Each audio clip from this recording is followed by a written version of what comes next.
sobre uno de los salmos más hermosos de la Biblia, que ha sido el Salmo 37. Ya se lo tienen que saber de memoria, ¿sí o no? Casi, ¿no?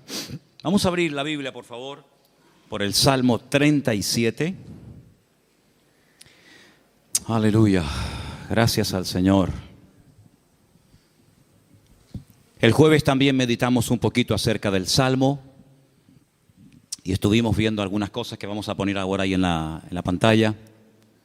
Pero el Salmo 37 es un acróstico. Cada 2 versículos empieza por una letra del alfabeto hebreo, empezando por la primera, la Aleph, terminando por la última, Tav. Cada 2 versículos, así empieza el Salmo. Es un salmo muy completo, 40 versículos. Habla de cosas prácticas. Nos dice el Señor en su palabra cosas que no debemos de hacer y cosas que sí debemos de hacer. No solamente el Salmo contiene prohibiciones, sino también mandamientos a decir, oye, que tienes que hacer esto y esto y esto y esto otro. El mensaje de hoy, aunque está basado en el Salmo 37, yo lo he titulado, y así después lo vais a poder encontrar en internet, los 10 mandamientos del Salmo 37.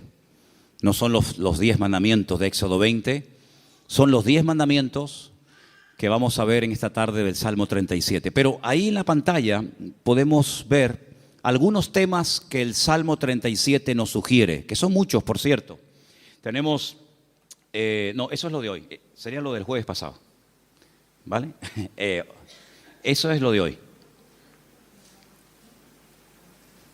Hay una listita de temas que nos sugiere el Salmo 37.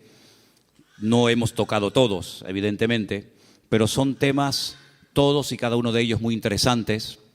Nos habla de el bien, de la misericordia. Te los estoy dictando para que los vayas escribiendo, aunque están escritos, pasa que no los he encontrado, pero el que busca haya. La justicia, la salvación, la sabiduría, etcétera, etcétera. Son muchísimos temas que nos habla el Salmo 37 y eso lo vimos el jueves, para los que estuvisteis aquí y para los que no estuvisteis. También vimos que el Salmo 37 nos da diferentes características de los creyentes. Hay momentos en que los llama santos, los llama íntegros, los llama pacíficos, los llama justos. En fin, hay diferentes características de la gente que ha depositado y ha puesto su confianza en el Señor. También nos habla de diferentes características de la gente mala. De hecho, hay un texto que dice que hay gente mala. Hay gente que está bajo maldición. Hablamos un poquito el jueves. ¿Qué es eso de las maldiciones? ¿Existen? ¿Se pueden quebrar? ¿Se transmiten? De todo eso hablamos un poquito el jueves, porque también el Salmo 37 nos habla de los que están bendecidos. Así que habla de los que están bendecidos y de los que están bajo alguna maldición. Y pusimos el ejemplo de los cananeos, que eran los nietos o eran descendientes de uno de los hijos de Noé, y cómo Noé maldijo a Canaán, no a Can, su hijo, sino a Canaán, y de la cual vienen toda la raza, todas las naciones de los cananeos, todas las tribus, pueblos que estaban allí, y cómo eran personas que tenían unas características típicas de los cananeos. Una promiscuidad sexual terrible, idólatras, agresivos, salvajes realmente. Y todo eso nos lo sugiere el Salmo 37. Y el Salmo 37 también nos ayuda a superar ciertas y determinadas actitudes que si no las cortamos de raíz, se pueden terminar convirtiendo en algo normal en nuestra vida. Por ejemplo, la envidia. La envidia hay que cortarla de raíz. Los celos, la desconfianza. Dice la Biblia que no tenemos que tener envidia, no tenemos que perder los nervios. Después todo eso lo vamos a ver viendo los versículos. Pero el Salmo 37 es un salmo que también nos ayuda a reaccionar ante lo que nosotros podemos considerar una injusticia. Yo pienso que si yo en esta tarde preguntara ¿cuántos de los que están aquí han sentido que en algún momento se han sentido injustamente tratados? Pienso que a lo mejor todos levantaríamos la mano, ¿sí o no? A veces por un padre, por una madre, por un pastor, por un jefe en el puesto de trabajo. Todos hemos sido de alguna manera, en algún momento, desde nuestro punto de vista, cuidado, injustamente tratados. ¿Y cómo tengo que reaccionar ante la injusticia? Ante lo que yo esperaba recibir y resulta que he recibido, pero todo lo contrario. El Salmo 37 es el antídoto perfecto. Que por cierto no es la queja. La queja es el lenguaje de los cobardes. La queja mata la fe, debilita el alma. Cuando una persona está todo el santo día quejándose, aunque no hables mucho con él o con ella, la forma como habla, la forma como opina, te está descubriendo el bajísimo nivel espiritual de su vida. El Salmo 37 nos habla de diferentes niveles espirituales. Algunos dirán, pero hay niveles, claro que lo hay. No todo el mundo tiene la misma fe. No todo el mundo tiene el mismo nivel de paciencia o de amor o de conocimiento de la palabra. Siempre habrá alguien que sepa más que nosotros, ¿sí o no? Cuando ustedes van, por ejemplo, a la Biblia, encuentras momentos en los que el Señor se le queda mirando a un hombre y le dice, tú eres un hombre de mucha fe, grande es tu fe. Y hay momentos que se le queda mirando a otro y le dice, hombre de poca fe. Luego, los dos tenían fe, pero este tenía una gran fe y este tenía fe, pero poca. Entonces, en la vida, no todo el mundo tiene la misma fe, no todo el mundo tiene la misma paciencia, no todo el mundo tiene el mismo conocimiento, el mismo discernimiento espiritual. Eso es normal, eso es así, nos guste o no. Y el Salmo 37 nos da consejos para alcanzar un nivel óptimo en nuestra relación con Dios y no caer en la desilusión, en la desesperanza, en la tristeza, porque dijimos que la tristeza, estoy preparando un mensaje, ya lo daré en su momento. Bueno, estoy preparando un montón de mensajes, pero uno de los que estoy preparando son las distintas caras o disfraces que se pone el orgullo. El orgullo se disfraza, se camufla, a veces de religioso, de espiritualidad, pero a veces el orgullo, y usted dirá, ¿sí? Me suena raro eso. Bueno, el orgullo a veces se disfraza de tristeza. La gente tiene una tristeza y en el fondo es porque tiene un problema con el orgullo. ¿Por qué estás triste? Le preguntas a alguien. No, porque no he recibido lo que tenía que esperar o esperaba recibir, porque no me han tratado como yo esperaba y estoy triste. Y a veces es un orgullo camuflado, porque cuando nosotros pasamos por la vida por una circunstancia difícil, en la economía, un problema en el matrimonio o de la índole que sea, Dios te está tratando, ¿o no? Dios está tratando contigo. Y hay gente que no le gusta y se rebelan contra la forma como Dios le está tratando. Entonces, sin palabras, le estás diciendo a Dios, yo no merezco este trato, Parece que la tienes tomada conmigo. Es como yo le decía a mis padres, es que los profesores la tienen cogida conmigo. Todos, el de matemática, el de geografía, todos la tenían cogida conmigo. Y siempre la culpa la tiene, si no es el gobierno, es el pastor, si no es el marido, si no es la mujer, si no es Dios, si no es el diablo. Siempre alguien tiene la culpa, menos yo. Y el Salmo 37 es una radiografía de una realidad. La realidad presente. Dijimos el primer día, les recuerdo, que el pasado no existe. ¿Amén? El pasado no existe, no podemos presentarlo, no podemos pesarlo, no podemos medirlo, no podemos tocarlo, no podemos verlo. Es algo abstracto. ¿Dónde está el pasado? Está aquí. Yo lo puedo recordar, hombre, no todo, pero el pasado lo tengo en la cabeza. Y hay personas que viven ancladas en el pasado. O bien porque el pasado fue pésimo y les marcó, o bien porque el pasado, según ellos creen, fue mejor que su presente. Pero ya leímos el otro día un versículo en el libro de Eclesiastés donde dice que no es sabio y no está bueno decir, no es sabio opinar o decir que los tiempos pasados fueron mejores que estos, sino que cada tiempo tiene su característica y si tú tienes que mirar a tu pasado para recordar algo bonito, es que tú no tienes presente. Ahora, nosotros no podemos modificar el pasado. Si yo no puedo modificar el lugar donde nací, ni la fecha, ni la hora, yo no puedo modificar el pasado, pero sí puedo echar a perder mi futuro. Dile al que está a tu lado, tu pasado no lo puedes cambiar, pero puedes echar a perder tu futuro. Ay, amigo. Yo no puedo evitar que ayer o antes de ayer o hace 10 años o hace 20 años me ocurriera aquella cosa que me hizo tanto daño. Ahí está, yo no lo puedo evitar, ya está hecho. Hombre, puedo evitar que el pasado me controle, puedo evitar que el pasado me manipule y condicione mi estilo de vida en el presente, pero cuidado, porque hay ciertas actitudes que como tú las mantengas y las cultives y las desarrolles, lo que estás haciendo es sembrar, pero sembrar mal, y puedes llegar a estropear tu futuro y lógicamente también tu presente. Así que el Salmo 37 es un antídoto contra tantas cosas que yo les animo a que si pudierais incluso hasta aprenderlo de memoria, hicierais un intento por aprenderlo de memoria. A lo mejor si en casa sois 4 o 5, pues decir, bueno, vamos a aprender cada uno, papá, aprende tú 5 versículos. Mamá, tú otros 5, yo otros 6. Hasta el perro puede, si tuvieras loro, hasta el loro podría aprender algún texto. Apréndanse el Salmo 37, es excelente. Vamos a ver hoy los 10 mandamientos del Salmo 37. Y ya te he dado tiempo de sobra, Saray, para que los encuentres. Los tenemos ahí en la pizarra, ¿verdad? Amén, qué bueno, estupendo. Vamos a leerlos todos, los 10 mandamientos del Salmo 37.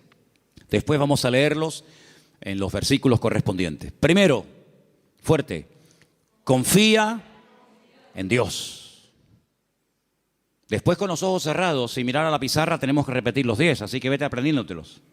Número 1 era, confía en Dios. Segundo, hacer el bien. Confía en Dios y hacer el bien. Vamos bien. Tercero, deleítate o deleitarse en Dios. Confía en Dios, hace el bien, deleitarse en Dios. Bien, hasta ahí llego. Venga, otro más. 4, encomendarse a Dios. Bien. Confía en Dios, hacer el bien, deleitarme en Dios, encomendar a Dios mi vida. Venga, el 5, guardar silencio. Pero no dice, hermano, que hablemos. Guardar silencio ante Dios. Guardar silencio. 6, esperar en Él. 7, dejar la ira. 8, dejar el enojo, desecharlo. 9, apartarme del mal. Y 10, guardar su camino. ¿Qué tal? ¿Los habéis aprendido? Vamos a repasarlos. Confía en Dios, hacer el bien, deleitarse en Dios, encomendarse a Dios, guardar silencio, esperar en Él, dejar la ira, desechar el enojo, apartarme del mal y guardar su camino. Quítalo. Los 10 mandamientos del Salmo 37. Número 1. Bien, confía en Dios. Número 9. No. Segundo. Ese es, hacer el bien. Número 3. Número 4. 5. Guardar silencio, sin mirar. 6. Esperar en Él. 7. 8. 9. Apartarse del mal. Y 10. Guardar su camino. Versículo 3 del Salmo 37 dice, confía en Dios. Primer mandamiento, confía en Dios. Fiarme de Dios. Depositar toda mi vida en sus manos, sabiendo que no hay vida más segura que cuando yo pongo mi confianza totalmente en el Señor. No digo que pongas parte de tu vida o parte de tu negocio o parte de tu tiempo en las manos del Señor y otra parte, no. 100% tu confianza en Dios. Porque algunos dicen, no, yo confío en Dios. Pero cuando se les abre la cartera y se les cae al suelo tienen la Bonoloto, los ciegos. Hay uno que también es de los discapacitados. Ese, lo conoces, ¿no? Ese. ¿Qué más hay? Rasca. No, yo confío en Dios. Ya te veo. Ay, amigo. Pero por la mañana se levantan y leen el horóscopo. Pero claro, depende si compras el día o compras el diario de avisos o compras, depende de qué periódico compres, te dirá una cosa o te dirá otra. ¿Confiamos en Dios 100% o no? ¿Se puede uno fiar de ese Dios? ¿Ha dado pruebas históricas a lo largo del tiempo que se puede uno fiar de Él? ¿Que no te va a fallar?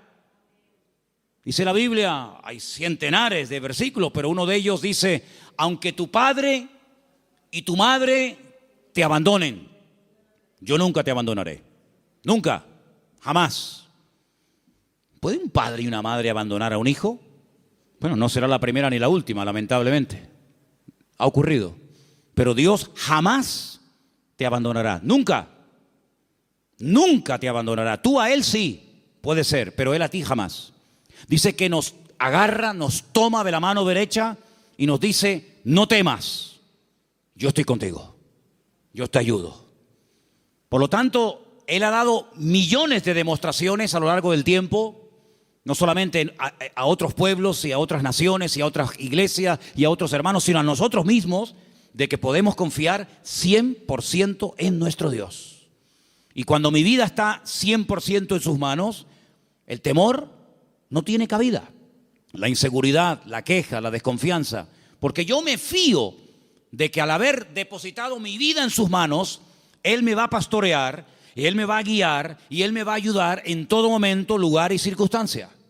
Y si Él permite que yo pase por una situación, digamos, difícil, por una situación que me hace sufrir o llorar, por algo será, aunque no lo entienda.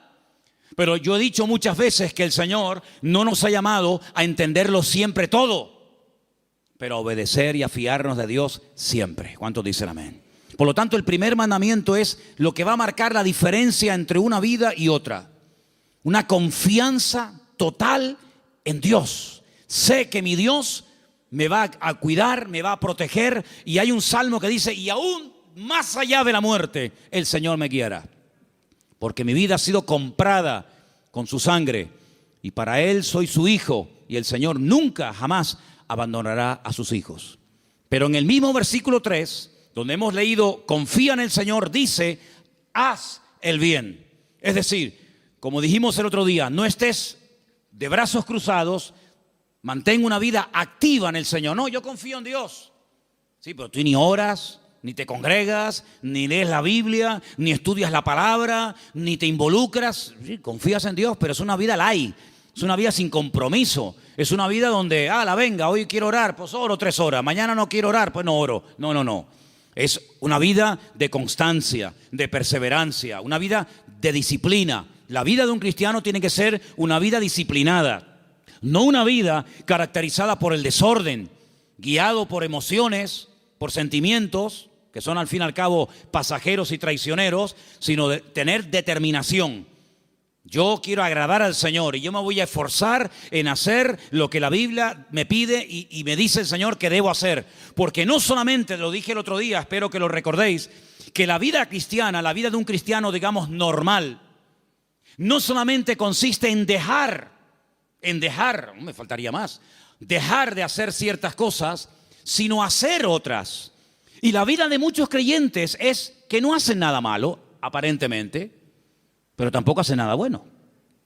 Y por ahí leímos la semana pasada un texto de Santiago, donde dice el texto, el que sabe hacer lo bueno y no lo está haciendo, está pecando. Entonces, ¿cuántas personas están pecando sin querer? ¿Cuántas personas saben que hay que hacer algo, pero no lo hacen? Por lo tanto, no te jactes ni presumas de que ya no hago cosas malas, porque el que sabe hacer lo bueno y no lo está haciendo, está pecando no por acción, sino por omisión. Está olvidando que tiene una responsabilidad delante del Señor de hacer, de actuar, de vivir en consecuencia la fe que dice que tiene en el Señor. Y en ese hacer, en esa confianza que he depositado en Dios, comienzo a disfrutar de mi relación con Dios, a deleitarme en Dios. Comienzo a tener placer de ser cristiano. Ser creyente no es una desgracia, hermanos. No es una pesada cruz que me martiriza, donde no disfruto de nada, sino yo creo que es más bien todo lo contrario. El creyente tiene que aprender a disfrutar de lo que tiene ya, ahora. ¿Cuántos dicen amén? Y dice, bueno, pero ¿qué tengo? ¿Cómo que qué tienes? ¿Qué tienes? Pues lo primero que tienes que darle gracias a Dios es por la vida que tienes. ¿Te parece poco? Y por la ropa que llevas puesta. Y por los zapatos que llevas. Porque hay millones de personas que jamás en la vida se han puesto zapatos. Y por la comida que has comido. Y por la casa que tienes. Y por el coche que tienes. Y si no tienes coche, por lo menos pudiste venir en la guagua. Fíjate que es bueno Dios que el hombre ha inventado un sistema para transportar a la gente de un lugar a otro. Y mira tú por dónde tú puedes disfrutar de él. Gloria a Dios. Tienes una iglesia donde poder congregarte. Si tienes hijos, si vienen a la iglesia, ahora mismo están siendo atendidos por hermanas que se están perdiendo el culto para que tú estés aquí oyendo la palabra y los niños están siendo atendidos. Gloria a Dios por ello. Gracias al Señor por el lugar donde vivimos. No tenemos que vivir con miedo, con una inseguridad. Algunos que han venido de otras naciones, ¿qué les voy yo a decir a ustedes?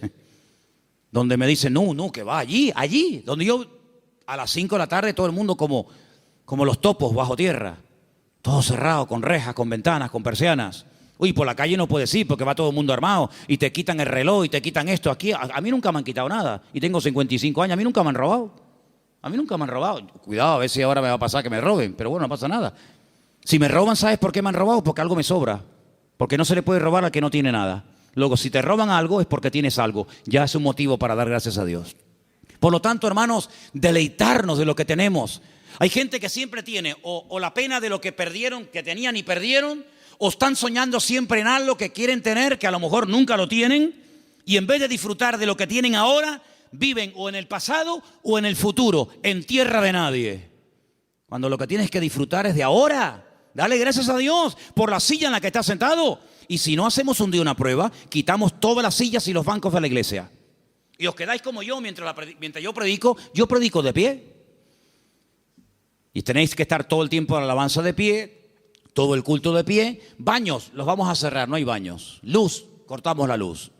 Entonces vamos a comenzar a valorar que tenemos un local con luz, con aire acondicionado, con micrófono, con una silla. Gloria al Señor. No hay millones de motivos para darle gracias al Señor, hermanos. Hay cambios y hay milagros que solamente vendrán a nuestras vidas cuando comencemos a dar gracias al Señor por lo que tenemos. ¿Para qué quieres más? ¿Para qué quieres más? Si con lo poco que tienes, según tú, te quejas, si tienes más, te vas a quejar más. Entonces Dios a veces a alguna gente no le da más porque entonces estarían quejándose más tiempo todavía. Dice la Biblia que un día los discípulos llegaron al Señor y le dijeron, Señor, la gente tiene hambre, viven lejos, el lugar en el que estamos es desierto, no hay comida y ni siquiera tenemos dinero para dar de comer a semejante multitud. Diles que se vayan. Y el Señor le dice, ¿y por qué? Dadles vosotros de comer, aprender a enfrentar nuevos desafíos. ¿Saben, hermanos? Una congregación, un creyente que no tiene desafíos delante es un creyente que termina con el paso del tiempo estancándose. ¿Por qué les he comentado ahora de hacer una tronja, de ampliar el salón, de poner arriba un balcón, de hacer más? Pero tenemos que tener desafíos delante de nosotros. Si no nos acomodamos, nos hacemos señoritos. Bueno, estamos bien como estamos. Como decía la antigua canción, somos un pequeño pueblo muy feliz. No, hay que esforzarnos y hay que trabajar y hay que sudar. Y cuando yo empiece a notar, yo les hablo de Manolo Sierra, cuando yo empiece a notar que me estoy acomodando, digo, hermano, mi tiempo aquí se terminó. Yo no quiero estar más aquí. Yo me tengo que ir a un sitio de pionero a empezar de cero. Hermanos, no podemos darle lugar a la rutina en nuestra vida, a la monotonía. Tienen que haber desafíos. Hay congregaciones que viven de las glorias del pasado, iglesias que ya lo tienen todo.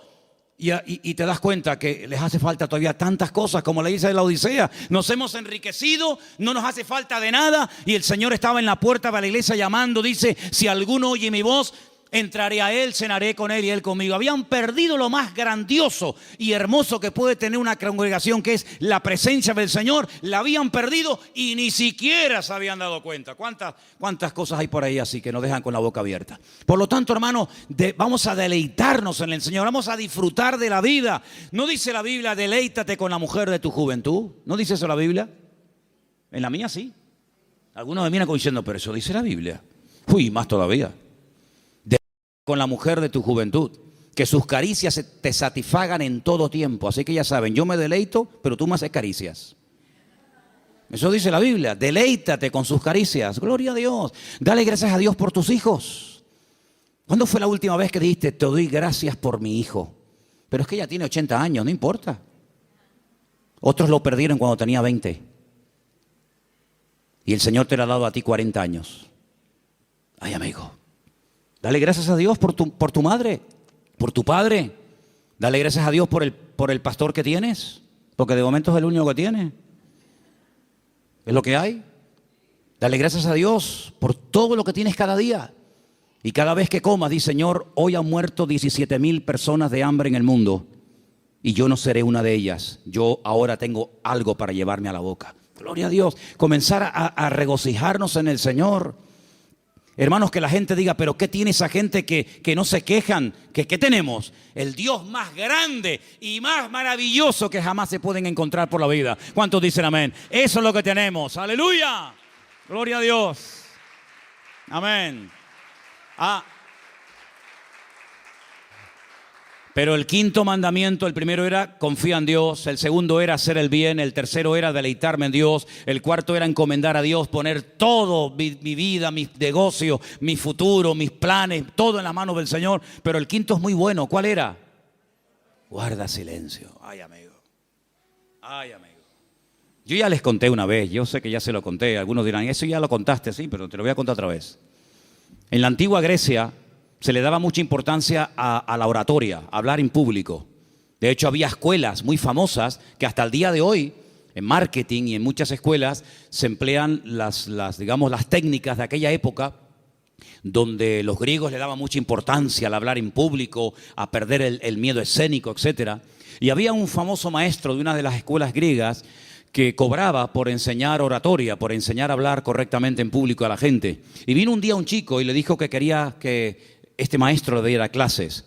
Y el maestro le dijo, a ti te voy a cobrar el doble de lo que le cobra a todos los demás alumnos. Y este dijo, ¿a mí el doble? ¿Por qué? Dice, porque contigo voy a tener el doble de trabajo. Contigo voy a perder mucho tiempo primeramente a enseñarte a que te calles. Y cuando aprendas a guardar silencio, es cuando por fin podré comenzar a enseñarte a hablar. Pero quieres comenzar a hablar, y para comenzar a hablar hay que aprender a estar en silencio. ¿Saben que el silencio es algo que se utilizó durante mucho tiempo en algunos lugares como tortura? Poner a una persona en un lugar donde no oía ningún tipo de ruido. Y en algunos casos la gente se terminaba volviendo loca. Pero muchas de las grandes cosas que Dios ha revelado a lo largo de la historia, grandes hombres de Dios, lo ha hecho en la calma, en el silencio. Hay un pasaje muy interesante donde un profeta llamado Elías, un gran hombre de Dios, estaba pasando un momento muy difícil en su vida. Se sentía solo, incomprendido, le pidió a Dios que le quitara la vida.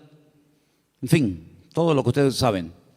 Y hay un momento en el que él sale de la cueva y dice que se produce un terremoto tremendo en la puerta de la cueva, y él ve que ese terremoto es tan tremendo, tan destructivo, que las rocas se partían. Y había un viento huracanado tremendo y todos los árboles caían. Pero dice, pero Dios no estaba en todo aquello. Él estaba acostumbrado a moverse en el barullo, en el ruido, en el follón, en lo espectacular. Y dice que al final de todo sopló un silbo, un viento suave, una cosa muy suave, muy delicada. Y dice, y el Señor estaba en aquel silbo apacible. Hay creyentes que están todo el día hablando y hablando y hablando y hablando, y muy pocas veces oyen o tienen tiempo para oír la voz de Dios. Búscate un lugar tranquilo, donde tú puedas estar tranquilo, sin televisión, sin internet, sin niños, sin el perro, sin el gato, sin fulano y mengano, donde puedas estar tranquilo, tranquila, pensando en lo que está pasando en tu vida, aprendiendo a interpretar las circunstancias que te rodean. Si algo bueno tiene el silencio, es que tiene una parte terapéutica, ayuda al hombre a meditar y a reflexionar. ¿Qué estoy haciendo con mi vida? Me he plantado ya con una edad en la vida. ¿Qué le está pasando a mi hijo? Que lo veo últimamente muy callado o muy hablador o muy atontado o muy espabilado. ¿Qué está pasando en el ambiente? Y es en esos momentos de calma, de quietud, de silencio ante la presencia del Señor, donde el Señor te puede revelar y te puede mostrar cosas que en el barullo, en el follón y en el ruido no se captan. Por eso este mandamiento de guardar silencio significa aprendamos a meditar tranquilamente en la presencia del Señor. Vivimos en una sociedad muy ruidosa. España es uno de los países más ruidosos de Europa. Sales por las calles y desde que te levantas por la mañana, prácticamente hasta que te acuestas hay ruido constantemente. Y por la noche ni te cuento. En la quietud de la noche es cuando vienen a recoger los camiones la basura. ¿Sí o no? No pasa por tu barrio, estás tranquilo en tu casa y de repente ¡bim, bam, pim, pum, pam, pam! Y dices, Dios, ¿pero qué pasó? Sale el camión de la basura. Al rato viene el camión que está regando. Al otro rato viene el camión que se lleva el vidrio. Y es un follón tremendo, ¿sí o no? Bueno, hermanos, aprendamos a estar tranquilos en la presencia del Señor. Aprendamos a decir, Señor, ¿hay algo que me quieres decir? ¿Hay algo que me quieres compartir? Ese guardar silencio significa aprender a reflexionar en Dios. Oye, mira, ahora no me molesten. Yo tengo una cita con mi Dios. Quiero estar tranquilo, no quiero que nadie me moleste. No, que si me llaman, que esperen. Que me llamen más tarde, que no se va a hundir el mundo. Y quiero estar a solas con el Señor, con su palabra. Como decía un pastor amigo mío, un minuto, Manolo, un minuto bien pasado en calma, en quietud, en la presencia del Señor, puede cambiar una vida. Pero ¿sabes cuál es la cruda realidad? Y no es cuestión de que ustedes se sientan mal ni acusándolos, ni mucho menos. Hay creyentes que a veces no tienen ni 5 minutos en el día, es tremendo esto, ni 5 minutos en el día para estar tranquilos, solamente estar quietos en la presencia del Señor. Cuando teníamos las clases, que hemos dado algunas clases en la iglesia de hermenéutica, de homilética y otras asignaturas, ¿cómo empezábamos la clase? ¿Os acordáis? Venían del trabajo, venían de la calle, una con el abanico, el otro sudando, el otro que llegó tarde. Decía, hermanos, vamos a guardar un minuto de silencio. Claro, algunos pensaban al principio que se había muerto algún hermano de la iglesia. O sea, un minuto de silencio, ¿qué pasó? Digo, no, tranquilo.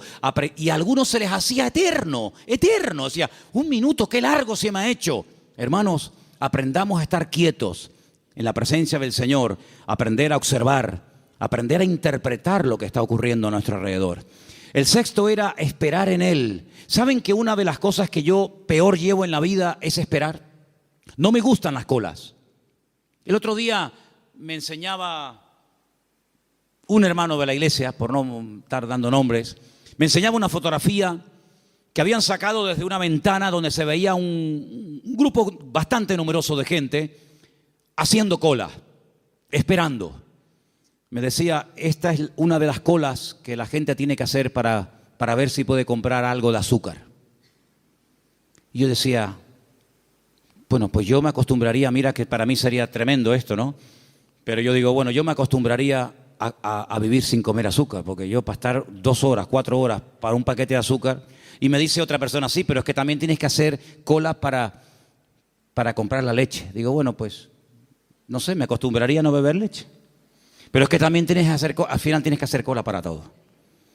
Pero qué rabia da a veces cuando tienes prisa y el que va delante tuyo es el más lento de Europa. Le acaban de dar el carnet de conducir. Pone el intermitente de la izquierda y después va a la derecha. O pone los 4 que son de emergencia, porque como te ve muy pegado, te está diciendo, no te pegues mucho que me das miedo, y te ponen los 4 intermitentes. Y tú dices, pero muévete, que tengo prisa. Me acuerdo una vez en Benito Pérez Armas, el semáforo estaba en verde, hermano, de verdad les prometo que el semáforo estaba en verde. Era bajando la antigua cárcel a mano izquierda, que ya entras para el Parque La Granja, ¿sabéis dónde les digo, no? Y el semáforo estaba en verde, y había un coche parado. Y yo le decía, Al principio fue una pita suave. Pip. No sé. Después, más prolongada. Al final, saqué la cabeza por la ventana. Digo, pero muévete de una vez, hombre, que está verde. Atontado, que estás atontado. Y sacó la cabeza una señora y me dice, hola, pastor, ¿cómo está, hermano? Y le dije, hola, hermana, hola, dele, hermanita, dele, vamos, vamos. Ah, qué vergüenza, ¿no? Si hubiera sido oveja en vez de pastor, me hubiera cambiado de iglesia, para que no me diera. Bueno, son cosas que pasan, ¿no? Soy humano como cualquiera de ustedes. Así que, hermanos, aprender a esperar en la vida se hace a veces complicado, ¿verdad?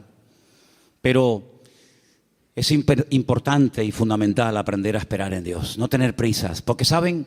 He descubierto que Dios no tiene prisas. ¿Cuántos dicen amén? ¿Saben que hay un pasaje donde una persona, no quiero decir la palabra se enfada, pero casi se enfadó con el Señor? Porque nunca le había pedido nada, nunca. Sabían que el Señor siempre estaba muy ocupado. Sabían que el Señor siempre estaba viajando, hablando por aquí, predicando. Y nunca le habían pedido nada. Solamente un día le pidieron un favor. Y el favor era muy concreto, muy directo. Señor, el que amas está enfermo. Como diciendo, Señor, ven pronto. Y dice la Biblia, saben lo que estoy hablando, ¿verdad? De Lázaro. Era amigo de Jesús. Vivía en Betania, donde estaba con sus dos hermanas, Marta y María. Dice la Biblia que cuando le llega la noticia al Señor, no dice, como seguramente esperaban la familia, venga, vamos que hay que ir a orar por Lázaro. O podía incluso haber hecho lo que hizo con el siervo del centurión, ¿os acordáis? Cuando le dijo el centurión, Señor, no hace falta que vengas a mi casa, di la palabra y mi criado sanará. Podía haber dicho, Padre, desde aquí pido que sanes ahora a mi amigo Lázaro. Y Lázaro hubiera sido sanado. Pero ni siquiera hizo eso. Sino dice que llegó 4 días después del aviso. Y claro, cuando llegó, evidentemente, la enfermedad era grave, porque dice la Biblia que Lázaro ya estaba muerto y enterrado. Si ellas sabían que no iban a molestar al Señor por una tontería. Cuando llegó, sale una hermana, se lo encuentra en el camino y le dice estas palabras que ustedes saben perfectamente. Señor, si tú hubieras estado aquí cuando te mandamos a llamar, nuestro hermano no habría muerto. ¿Cómo interpreta usted esas palabras, hermano? Usted que sabe griego, arameo y hebreo. ¿Cómo lo interpreta usted? Me ha fallado. Mi hermano se murió por tu culpa. ¿Está mal interpretado? Es versión Manolo Sierra. Si tú hubieras estado aquí, esto no hubiera ocurrido. Sale la otra hermana. Porque una parece que era como más carnal, ¿no? La otra era un poquito más espiritual. Pero fíjate que las dos se contagiaron y le dijeron exactamente las mismas palabras al maestro. Si tú hubieras estado aquí, mi hermano no hubiera muerto. Estaban dolidas, ¿sí o no? Estaban dolidas, estaban molestas con el maestro. Esto no tenía que haber pasado. Salmo 37. No te impacientes. No pierdas los nervios. Después vamos a ver eso. Y el Señor le dice, Marta, María, que yo soy la resurrección y la vida. El que cree en mí, aunque esté muerto, vivirá. Claro, ellas eran judías, ellas no eran paganas, ellas conocían la Escritura, ellas sabían perfectamente por las Escrituras del Antiguo Testamento que se habla de la resurrección. Y entonces cuando el Señor dice que yo soy la resurrección y la vida, y le dice el Señor, tu hermano resucitará, ellas dicen, yo lo sé, yo sé que mi hermano resucitará, pero no ahora, sino en el día postrero, algún día. Y el Señor le dice, vamos al cementerio. Y todos conocen la historia. Ahora yo les hago una pregunta y sean sinceros. ¿Ustedes creen que realmente el Señor llegó tarde?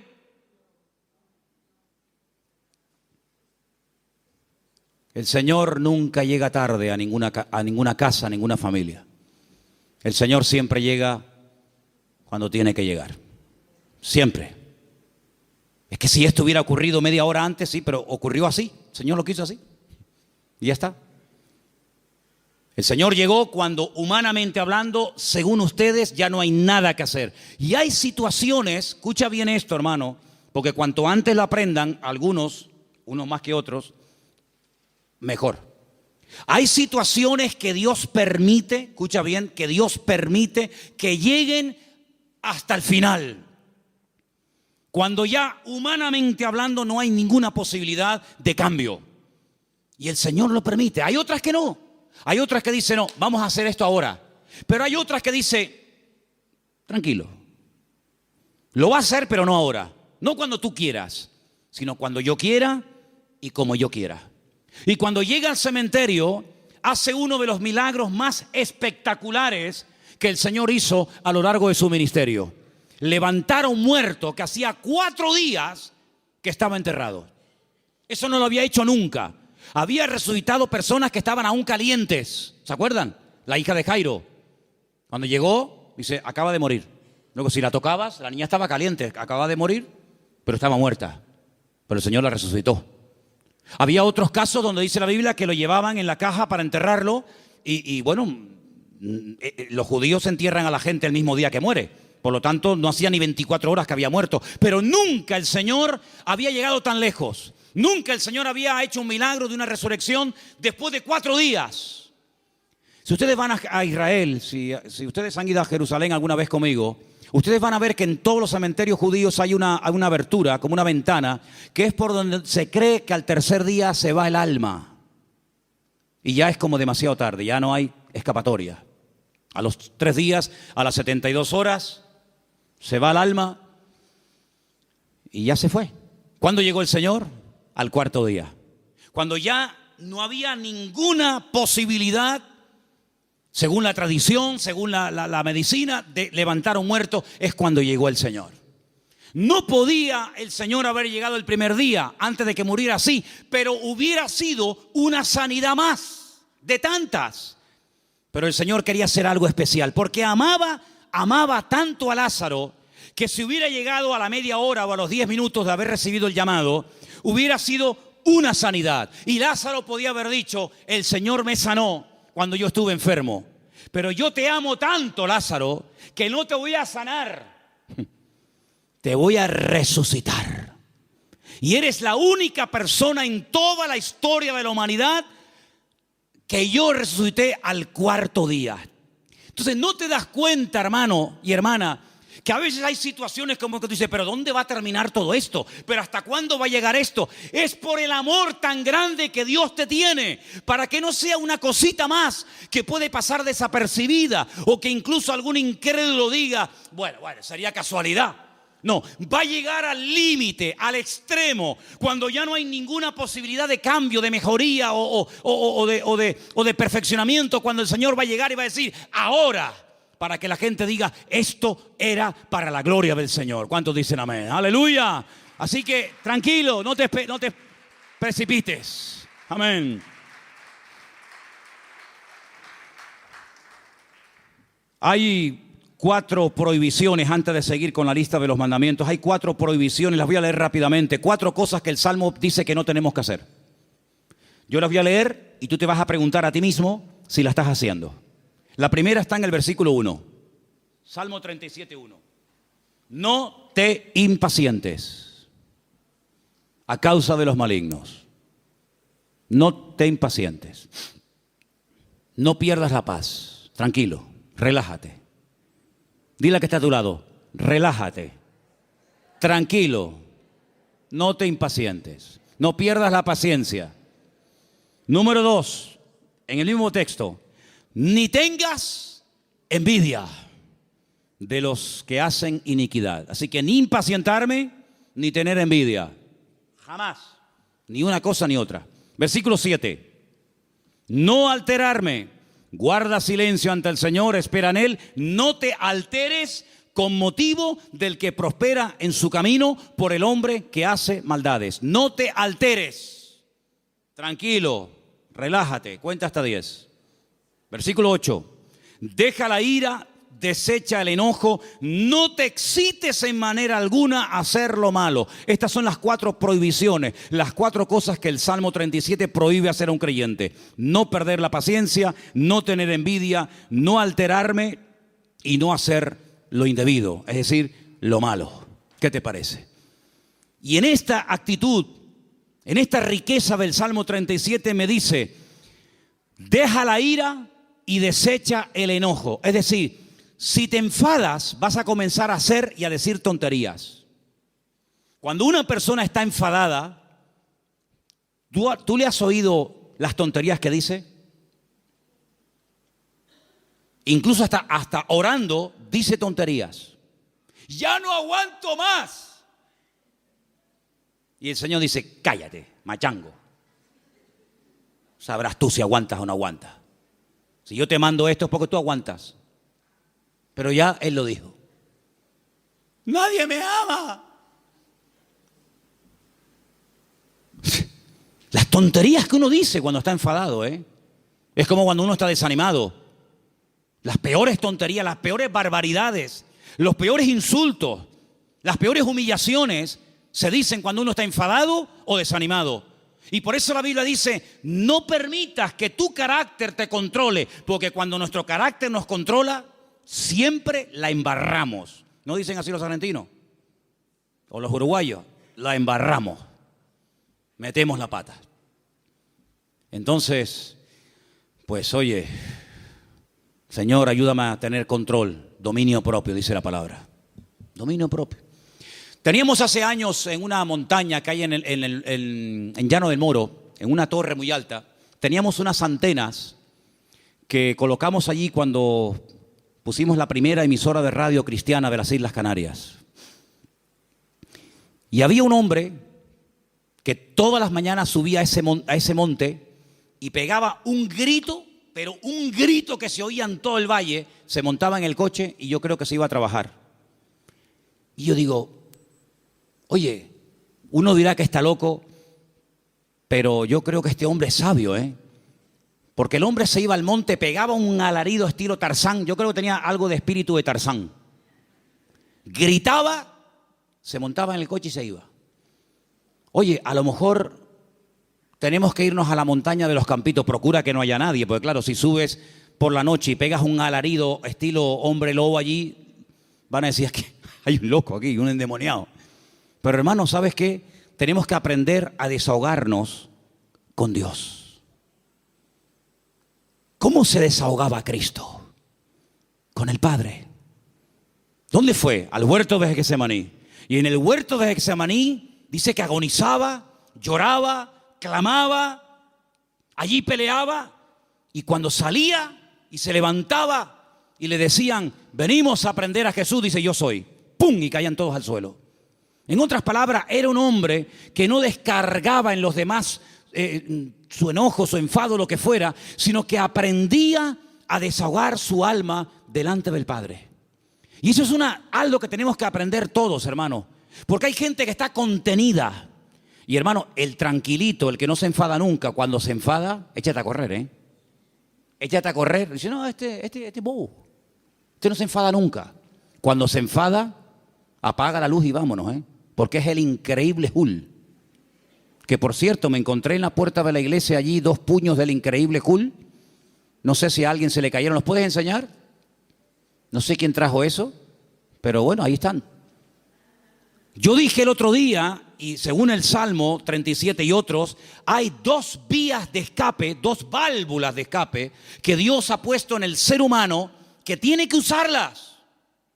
Una es el llanto y otra es la risa.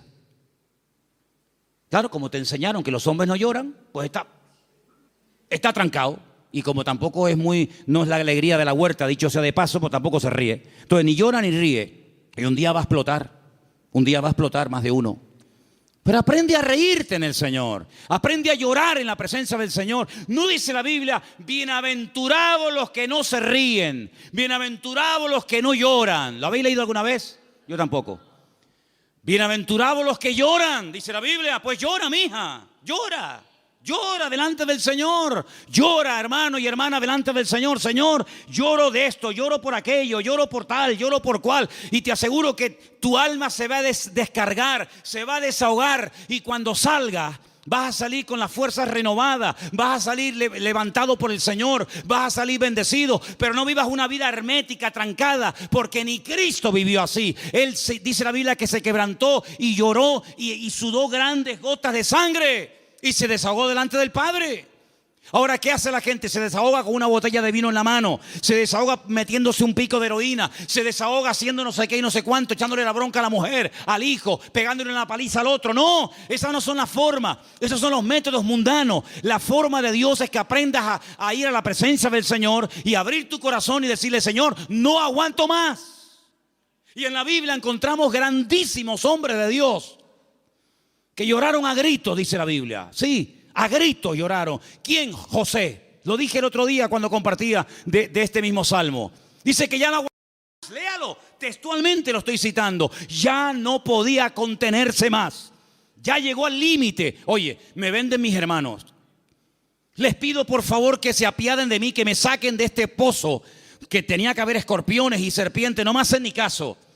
Me quitan las prendas, me llevan desnudo a Egipto. ¿Yo qué pinto en Egipto? Un país de idolatría, un país de una promiscuidad terrible, de idolatría por todos lados. De repente llega allí, no sabe hablar el idioma, desnudo, lo compran como esclavo. De ser el niño bonito y amado del padre, pasa a ser un esclavo, un sirviente, sin derechos, tratado al trancazo, por querer vivir una vida recta y honesta y santa delante del Señor. Lo acusan de algo que él nunca había hecho. ¡Pum! A la cárcel, sin comérselo ni bebérselo, ahora en la cárcel. Allí con delincuentes, con asesinos, con violadores, con lo peor. Y ahora, ¿y cuándo voy a salir yo de aquí? Yo qué sé, no tengo abogado, yo ni siquiera sé expresarme en el idioma de este país.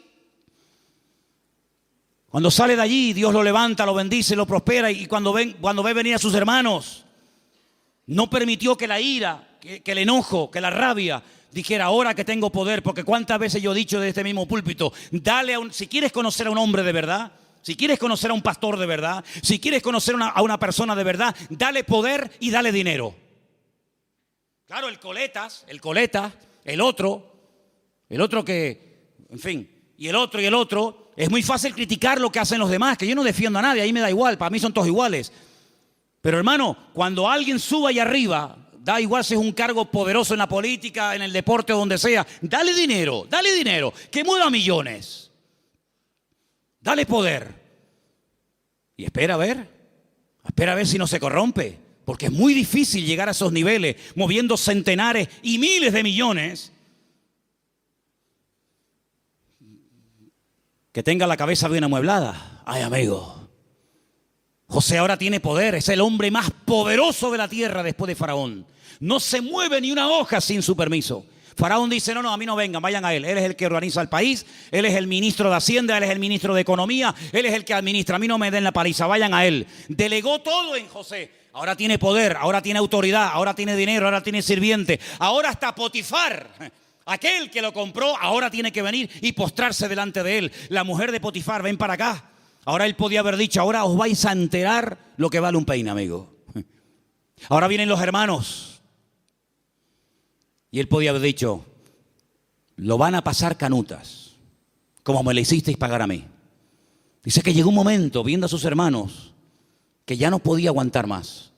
Y empezó a llorar a gritos. Cuando los hermanos ven a aquel llorando, le dice: yo soy vuestro hermano José, ¿sabes? No tengáis miedo. No me mandasteis vosotros a Egipto. Fue Dios el que me mandó aquí. Pasa que a mí me tocó el primero, pero al final todos van a tener que venir aquí. Así que vayan a casa de mi padre, díganle que vengan, cuéntenle la verdad, que le han tenido engañado al viejo 20 años, diciéndole que me había matado una bestia. Tráiganlo y vamos a comenzar a disfrutar de la vida. Guardó su corazón, no permitió que la ira, la rabia, ¿verdad?, el poder le transformara, sino que él supo canalizar todo aquello para bendecir a otras personas. ¿Te das cuenta? Entonces, queridos hermanos, dice la Biblia: sobre toda cosa guardada, guarda tu corazón. Porque la escasez, el depender día a día del Señor no ha echado a perder a nadie. Yo nunca he visto a nadie que por depender del Señor para todos se echara a perder. No, de verdad, créanme, no he conocido a nadie, pero sí he conocido a muchos que cuando tuvieron algo, muchacho, otra persona completamente. Es como yo a veces le digo a los jóvenes, oye, cuando no tenías novia, y no me dirijo a nadie, pero el que tenga, porque tenga, ¿no? O cuando no tenías novio, oye, eras encantadora, saludabas a todo el mundo, venías temprano al culto, te ibas la última. Ahora que tienes novio, eres más antipático que un pepino. No, amén, no digan amén. ¿Quién dijo amén? No digan amén, que se van a... No. Entonces, que las circunstancias de la vida no te cambien. Sigue siendo igual, mijo. Sigue siendo igual. Tengo dinero, gloria a Dios. No tengo, gloria a Dios. Oye, que vengo en la guagua, amén. Que vengo en coche, amén. Que vengo en limusina, amén. Ten cuidado que como te la vea yo, te la vendo y compramos la tronja para la iglesia. ¿Me entiendes? Entonces, hermano, mantengamos el equilibrio en el Señor. Mantengamos el equilibrio. Vamos a deleitarnos de lo que tenemos, pero vamos a apartarnos. Versículo 27, apártate del mal. Este versículo es buenísimo. Ya termino con este y con uno más. Apártate del mal, apártate del mal. Dios no tiene que apartarse del mal, somos nosotros los que tenemos que apartarnos del mal. Es decir, ser selectivo. ¿Me conviene a mí esta amistad con esta persona? ¿De qué habla esta persona? Pues mira, está todo el día hablando de esto. No me conviene. No digo que sea mala persona, pero no me conviene. Su mundo no es mi mundo. Sus conversaciones no son las mías. Y para ser amigo tengo que entrar en su terreno y no me va. No me interesa. Apártate del mal. Aprender a retirarse a tiempo. Mira, no me conviene esta amistad, no me conviene este lugar, no me conviene estar todo el día con esto. Eso es lo que dice la Biblia. No son prohibiciones porque lo digo yo y punto. No, sino es por tu bien. Apártate del mal. Porque el mal difícilmente se aparta de uno. Escúchame bien. Generalmente el que tiene que apartarse del pecado es uno. El pecado generalmente no se aparta de ti. Tú sales a la calle y hay más droga que antes. Y más alcohol que antes. Y más mentira. Y más de todo que antes. Luego el mal difícilmente se aparta de una persona. Te tendrás que ir a vivir al Valle de Ucanca allí solo y ni siquiera allí. Porque decía Pablo, miserable de mí, ¿quién me librará de este cuerpo de muerte? Por lo tanto, apártate del mal, sé selectivo. Dice, mira, no me conviene este camino. Dice que el simple ve el peligro y pasa justamente por el peligro. El prudente dice, no me conviene ir por ahí, voy a dar la vuelta. Es más largo, pero no importa. Prefiero dar la vuelta que pasar por ahí que me corten la cabeza. Apártate del mal, haz el bien. Y dice finalmente, verso 34, el 34 y termino, espera en Dios y guarda su camino. Mantente en el camino del Señor. Pon cuidado en las cosas del Señor. Mantente en Dios. Un día bueno lo tiene cualquiera, pero es mantenerse un día, mantenerse dos. Estar dispuesto a ser tratado. Hay gente que no quiere ser tratada. Hay gente que pierdes la amistad en el momento que dice, mira, eso que estás haciendo no está bien. Eso que estás haciendo es una payasada.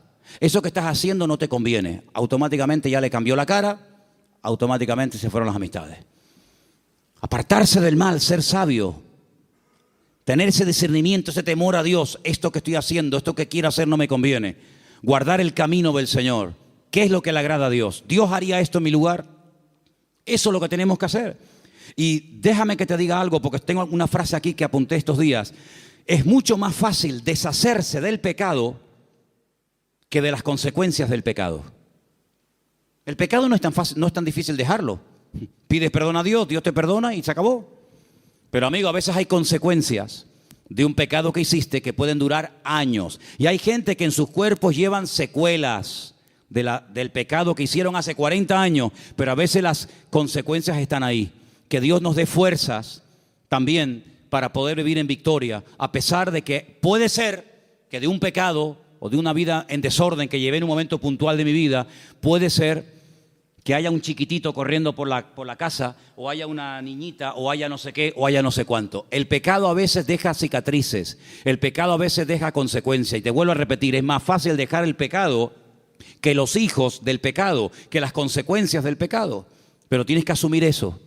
Y a veces eso es lo que te mantiene humilde, es decir, esto me va a recordar toda la vida que aquel momento de mi vida yo viví en desorden y no hice las cosas como Dios manda. Yo dije el primer día cuando hablamos del Salmo 37, que el Salmo 37 es un mapa. Un mapa.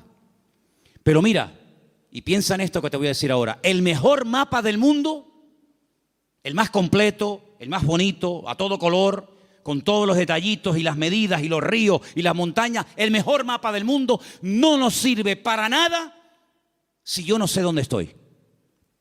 A mí me dan un mapa completo, me dice, mira qué belleza de mapa.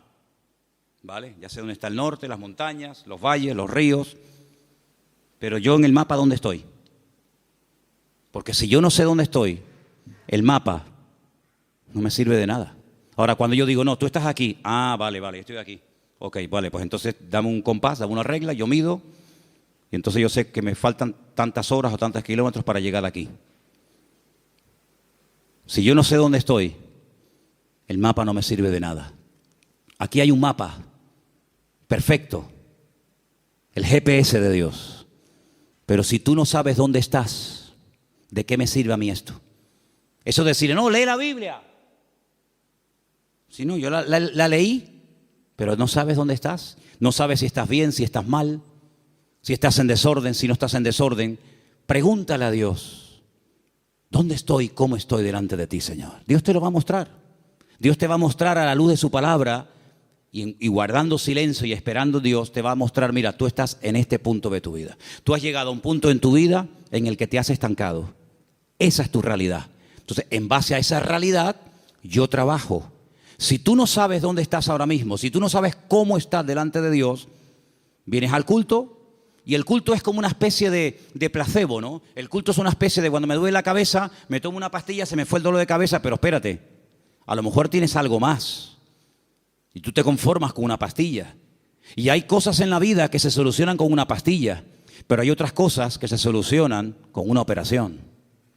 Entonces, ¿en qué punto de tu relación con el Señor tú te encuentras? ¿Tú qué necesitas? ¿Una oración así, un versiculito, o tú necesitas ser operado? Cada uno tiene que examinarse a sí mismo. Y este es el momento en el que tú tienes que decir, Señor, ¿yo verdaderamente estoy cumpliendo esos mandamientos que he leído esta tarde? Confío en Dios, estoy haciendo el bien, me estoy deleitando en ti, Señor. Estoy todo el día agobiado, preocupado, quejándome. ¿Estoy poniendo mi vida en tus manos o llevo una agenda paralela? No, Dios para los domingos, también para el jueves si es que voy.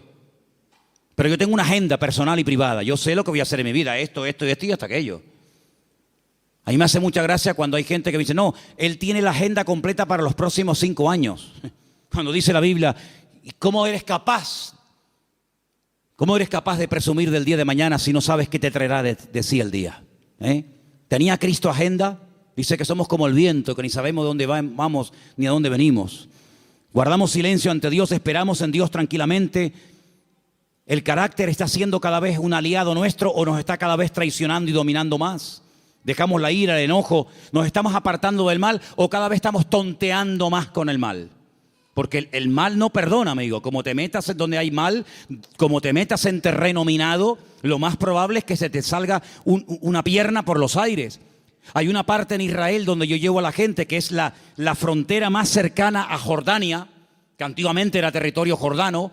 En el 67 Israel peleó con Jordania, triplicó las fronteras y llegó hasta la misma ribera, hasta la misma orilla del río Jordán.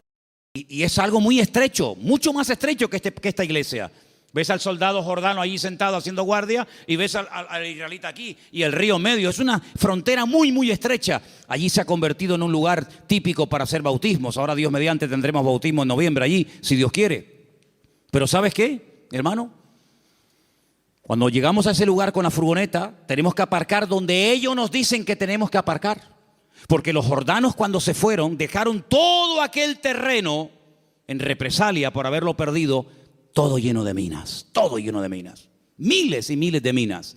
Entonces han puesto unas alambradas con unos carteles escritos en diferentes idiomas, no se salgan del camino, no entren aquí, no entren por allá. Y tú si vas en línea recta y aparca, no hay ningún problema. El que se va a bautizar vuelve. Pero si alguien se quiere ir con el Señor antes de tiempo, dice, mira, después de bautizarte, en vez de venir en línea recta, vete por allí y ya te vas de paso ya con el Señor. Es un terreno minado. El que entra se juega la vida, amigo. El mundo está lleno de minas. Tu barrio donde tú vives está lleno de minas por todos lados. Y el diablo te dice, no pasa nada. Otros han pasado y no han muerto. Pasa tú también. ¡Pum! Y el simple va Entonces, apartarnos del mal. Decir, yo le veo las orejas al lobo, no le veo todavía el cuerpo, pero le veo las orejitas asomando por la valla, pues entonces me doy la vuelta y me voy. Eso no es ser cobarde, eso es ser valiente. Porque hay que ser más valiente para salir corriendo ante el peligro que ser un osado y enfrentarse al enemigo así a cara descubierta que te parte en la cara. Y finalmente dice, guarda su camino. Cierra tus ojos en esta tarde, hermano. Son estos 10 mandamientos. Apréndetelos de memoria. Escríbelos ahí en una hoja, ponlos en la Biblia. Cuando te levantes mañana por la mañana, dilos en alta voz. A lo largo del día, ponlos ahí en el tablero del coche o en el espejo de tu habitación o te estés afeitando, lavando. Ponlos en la mesilla de noche cuando te acuestes. Confía en Dios, hacer el bien, deleitarme en Dios, encomendar a Dios el camino, guardar silencio ante Él, esperar en Dios, dejar la ira, desechar el enojo, apartarme del mal, guardar su camino. Mañana otra vez, pasado otra vez. Y estas verdades van penetrando en tu vida. Y en cuestión de varias semanas, de varios meses, de poco tiempo, tú vas a notar que hay algo en tu vida que comienza a cambiar. Comienza a cambiar. Ahí tienes 10 consejos prácticos, 10 mandamientos de la palabra para vivir una vida victoriosa en Dios. Señor, en esta tarde te damos gracias por este precioso salmo. Salmo escrito por nuestro hermano y querido David HaMelech, el rey David. Gracias, Señor, porque tu palabra nos habla miles de años después de haber sido escrita, como si se hubiera escrito la noche misma. Señor, queremos pedirte que nos dé fuerzas para que podamos poner en práctica estos mandamientos, estos sabios consejos que el dulce cantor de Israel, el hombre más cerca del corazón de Dios, nos dejó en la palabra para que los escudriñemos y los pongamos en práctica. ¿Cómo sabía él que hay que apartarse del mal cuando hay tiempo de hacerlo? ¿Cómo sabía él deleitarse en Dios? ¿Cómo sabía David confiar en ti, Señor? ¿Cómo sabía David encomendar, poner la vida en tus manos antes que en el hombre? ¿Cómo habla la voz de la experiencia, Señor? Y queremos en esta tarde pedirte que nos ayudes a poner en práctica esta palabra que hemos aprendido hoy, Señor. Danos fuerza para poder hacerlo. Te lo pedimos en el nombre bendito y poderoso de Jesús. Amén.